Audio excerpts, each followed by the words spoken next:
اور ایک اور اہم بات مجھے آپ حضرات سے کرنی ہے، وہ بات قرآن کریم فرقان حکیم کے حوالے سے۔ دیکھیے یہ میرے ہاتھ میں اللہ کا قرآن ہے، جب آپ اپنے ہاتھ میں قرآن کریم لیتے ہیں تو سب سے پہلے آپ کیا دیکھتے ہیں کہ میں پاک ہوں یا نہیں؟ ایسا ہی ہے نا؟ اچھا، آپ پاک ہیں، آپ نے طہارت کی ہوئی ہے، اس کے بعد آپ دوسری چیز یہ دیکھتے ہیں میں وضو کر لوں، یہی ہے؟ قرآن کریم نے فرمایا لا یمسہ الا المطہرون، اسے بغیر وضو نہ چھوؤ۔ قرآن کو آپ وضو کر کے چھوتے ہیں، کبھی آپ نے سوچا بھی کہ میں قرآن کو بغیر وضو کے چھو لوں؟ سارے بولیں آپ کی والدہ نے کبھی آپ کو یہ تربیت دی؟ نہیں۔ آپ کو کسی مسجد کے امام نے یہ کہا؟ اگر آپ نے کسی مدرسے میں بچپن میں قرآن کریم پڑھنے آپ گئے، مسجد میں گئے امام صاحب کے پاس، قاری صاحب کے پاس، تو انہوں نے یہی کہا نا کہ آپ نے وضو کرنا ہے، آپ نے ادب سے قرآن کو پھر کیا کرنا ہے؟ چومنا ہے، آنکھوں سے لگانا ہے، ایسے ہی ہے نا؟ ایسے دل پر رکھنا ہے تاکہ نور مل جائے۔ آپ کو یاد ہوگا کہ بچپن میں یہ بتایا جاتا تھا کہ آپ نے قرآن کو پیٹھ نہیں کرنی۔ کس کس کو یاد ہے؟ سب کو یاد ہے، آپ نے قرآن کو پیٹھ نہیں کرنی، کیونکہ یہ کلام اللہ ہے۔ آپ کو یاد ہوگا، یہ تھوڑا کم یاد ہوگا، کہ جب قرآن کریم کھولیں تو اس کو اس طرح کھولیں کہ آخر سے نہیں کھولیں بلکہ شروع سے کھولیں، یا جہاں سے پڑھنا ہے نشانی لگی ہوئی ہے وہاں سے کھولیں۔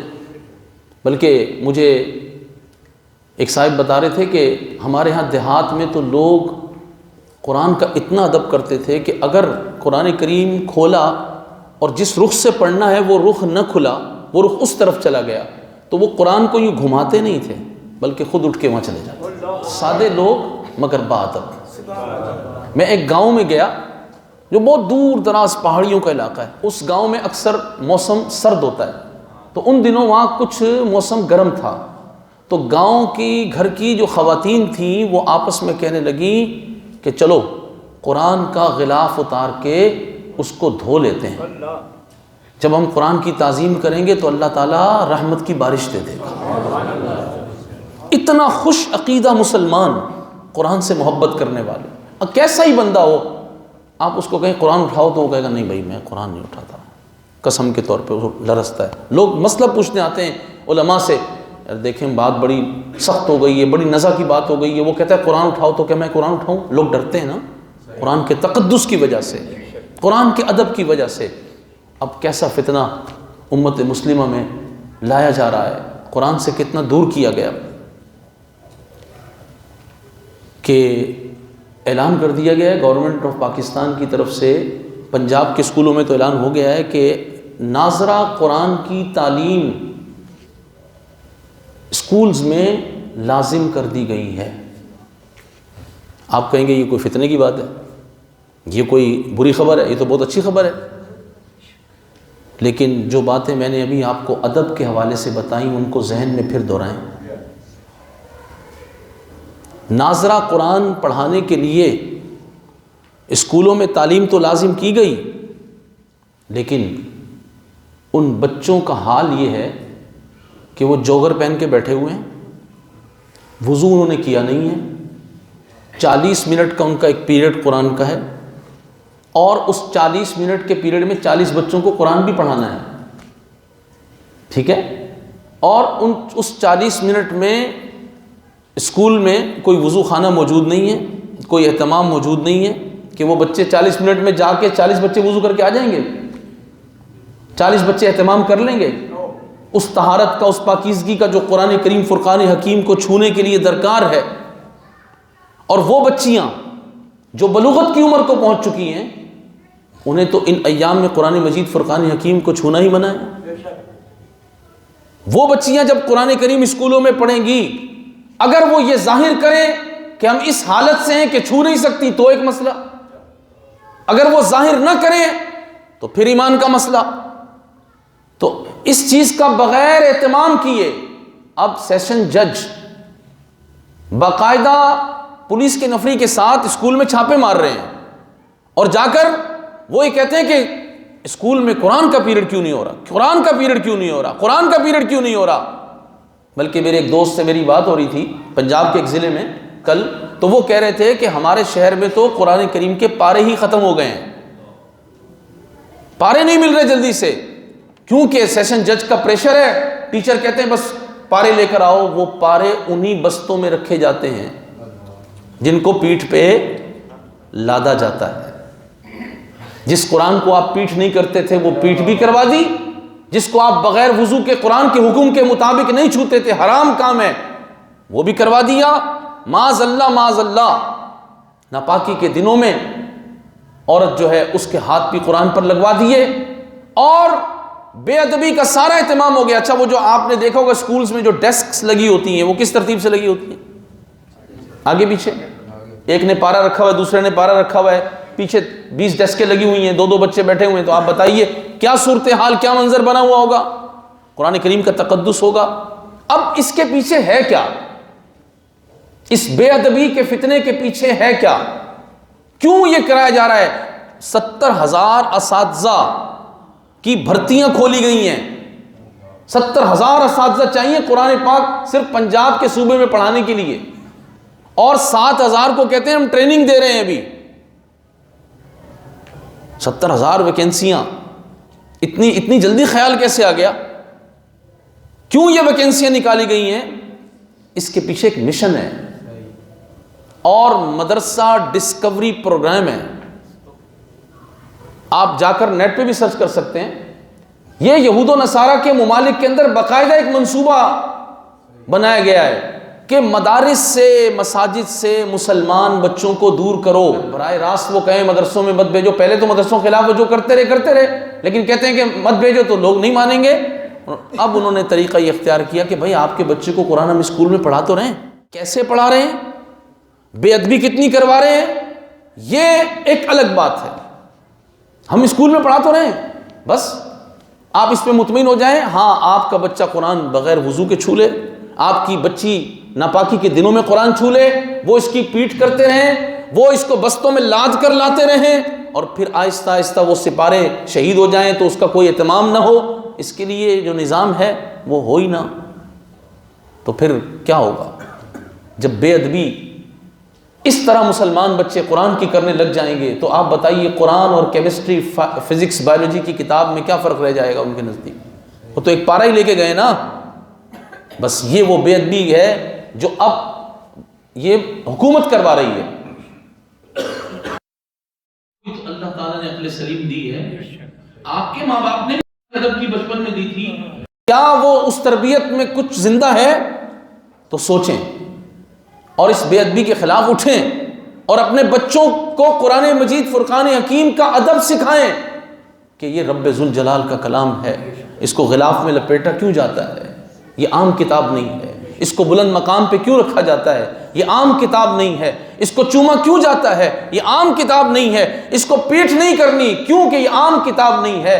ارے یہ تو وہ ہے، لو انزلنا ھذا القرآن علی جبل لرأیتہ خاشعا متصدعا من خشیۃ اللہ۔ اللہ فرماتا ہے اگر ہم اس قرآن کو کسی پہاڑ پہ نازل کر دیتے تو وہ اس کی خشیت سے ریزہ ریزہ ہو جاتا۔ یہ تو قوت قلب مصطفیٰ ہے کہ جس پر قرآن نازل ہوا اور حضور نے اپنی امت کو پہنچا دیا۔ اس قرآن کا درس تو وہ لوگ دیں گے نا کہ جو قرآن مجید فرقان حکیم کے مفاہیم کو، قرآن کے معانی کو، مطالب کو سمجھتے ہوں گے۔ غامدی بیٹھ کے تو قرآن کا درس نہیں دے گا۔ ذاکر نائک ہے نا، اس نے تو پہلے کہا تھا قرآن کو آپ بغیر وضو کے چھو لیں، جتنا وضو میں ٹائم لگانا ہے اتنی تلاوت کر لیں۔ حملہ دیکھیں آپ اسلام پر۔ اللہ فرماتا ہے اللہ کو نہیں معلوم ہے، معاذ اللہ۔ اللہ فرماتا ہے تم وضو کرو پھر قرآن کو چھوؤ، اور وہ کہتا ہے کہ نہیں آپ یہ کر لیں۔ ماڈرنزم، جدت، مادیت ہمیں کہاں تک پہنچائے گی، اور ہم کس عمیق گڑھے میں گریں گے جا کر؟ کیسا تلبیس ابلیس ہے یہ، اور یہ ابلیس کے نمائندے کتنا دندناتے پھر رہے ہیں۔ تو عزیز دوستو، اپنے بچوں کو خدا کے لیے قرآن کا ادب سکھائیں، اور انہیں کہیں کہ تم پر لازم ہے کہ کبھی زندگی میں کوئی کہے بھی تو، تمہیں سہولت دے بھی تو قرآن کو پیٹھ قرآن کو بغیر وضو کے ناپاکی کی حالت میں، اس پر تو نگاہ بھی نہیں ڈالنی ہمیں ناپاکی کی حالت میں. جی قرآن کے لیے تو سر ڈھانکنا ہے، لباس صحیح زیب تن کرنا ہے، خوشبو لگانی ہے، اہتمام کرنا ہے، اس کی عزت کرنی ہے. یہی وہ قرآن ہے نا کہ جس نے بادیہ نشینوں کو امام بنا دیا. یہی قرآن ہے نا جس نے حضرت سیدنا عبداللہ ابن مسعود رضی اللہ تعالیٰ عنہ کے ہاتھ سے ابو جہل کا سر اتروا دیا. یہ چاہتے ہیں یہ لوگ. یہی قرآن ہے جس نے سیدنا بلال رضی اللہ تعالیٰ عنہ کو کعبے کی چھت پہ چڑھا دیا. یہی قرآن ہے کہ جس نے صحابہ علیہم رضوان کو نبی پاک علیہ الصلوۃ والسلام کی غلامی میں اتنا بلند بالا مقام عطا فرما دیا. رضی اللہ عنہم ورضوا عنہ. قرآن مجید فرقان حکیم سے دور کرنے کے لیے اب جو سازشیں تھیں، ویڈیو گیم لے آئے، ٹی وی لے آئے، وہ سامنے موبائل لے آئے، پتہ نہیں کیا کچھ لے آئے. اب انہوں نے کہا کہ اب تو یہ بالکل ہی آخری سانس لے رہے ہیں، تو اب ہم یہ کام بھی کر لیں کہ انہی کے ہاتھوں سے قرآن کی بے ادبی ابھی کروا دیں، تاکہ بے ادبی جب ان کا مقدر ہو جائے گی تو پھر تو ان کی زندگی باقی نہیں رہے گی. تو لہٰذا آپ جو اپنے بچوں کو اسکولز میں بھیج رہے ہیں، جا کے اسکول کے لوگوں سے مطالبہ کریں، انہیں کہیں قرآن کا ادب اگر تم کروا سکتے ہو اور قرآن کا مفہوم بھی نہیں بدلو گے، قرآن کا معنی بھی نہیں بدلو گے، یہ بھی یاد رکھیے گا کہ وہ قرآن کے مفاہیم اور معانی بھی بدل کر معاذ اللہ بتائیں گے. جن ترجموں میں یہ لکھا ہو کہ اللہ بھی مکر کرنے والا ہے، جن ترجموں میں یہ لکھا ہو اللہ دھوکہ دینے والا ہے، جن ترجموں میں رسول اللہ کو گمراہ لکھا ہو، آپ کانپ نہیں جاتے؟ جن تراجم کے اندر معاذ اللہ انبیاء علیہ السلام کی توہین ہو، اللہ کی توہین ہو، رسول اللہ کی توہین ہو، اہل اللہ کی توہین ہو، اور جن مفاہیم میں جو بتوں کی آیات ہیں وہ اللہ کے پیاروں پہ فٹ کر کے وہ درس میں پڑھائی جائیں گی، تو بتائیں پھر ان کا ایمان بچوں کا کیا ہوگا؟ وہ ہمارے پاس نہیں آنے دینا چاہتے، کیونکہ ہم نے ان کو سورہ انفال میں ان کا لہو گرم کر کے بھیجنا ہے. ہم نے ان کو سورہ احزاب پڑھا کے ان کو کفار کے مقابلے پہ کھڑا کرنا ہے. وہ نبی پاک علیہ الصلوۃ والسلام کی عزت و ناموس کے محافظ بنے. جس کو خاتم النبیین پڑھنا خود نہیں آتا عمران خان کو، وہ قرآن کا اتنا ہمدرد کیسے ہو گیا؟ مجھے تو یہ سمجھ نہیں آ رہی. بھائی تو خود قرآن پڑھنا کسی سے، تو بھی سر ڈھانپ لے، تو بھی وضو کر لے، اور الحمد سے والناس تک قرآن بھی پڑھ، اور رسول اللہ صلی اللہ تعالی علیہ وسلم کی عزت و ناموس کا مسئلہ بھی سمجھ، حضور کی ختم نبوت کا مسئلہ بھی سمجھ. قادیانیوں کو جو تو نے پروموٹ کیا اور پورے ملک کو سود میں جکڑ لیا، بے حیائی پھیلا دی اور پورے ملک کی عزت خاک میں ملا دی ہے، یہ بھی سمجھ لے قرآن سے. تجھے کیسے درد ہو گیا ان بچوں کا کہ یہ بچے جو ہیں وہ قرآن پڑھیں؟ تو عزیز دوستو اس بات کو سمجھیں، اور یہ ہماری ذمہ داری ہے، مجموعی حیثیت میں بھی، انفرادی حیثیت میں بھی. اور اس ذمہ داری کو اگر آپ نے آج پورا نہیں کیا نا، آج آپ نے آنکھیں موند لی، تو کل آپ کو کفار اچک کے لے جائیں گے، پھر بعد میں نہیں کہنا میں کسی نے کہا نہیں تھا. ہم نے آپ کو پیغام پہنچا دیا ہے. اللہ تعالیٰ ہمیں نبی پاک علیہ الصلوۃ والسلام کے صدقے قرآن مجید فرقان حکیم کا ادب کرنے کی توفیق دے، اور ہماری نسلوں میں بھی کوئی ایسا پیدا نہ ہو کہ جو قرآن مجید فرقان حکیم کی بے ادبی کرنے والے ہوں.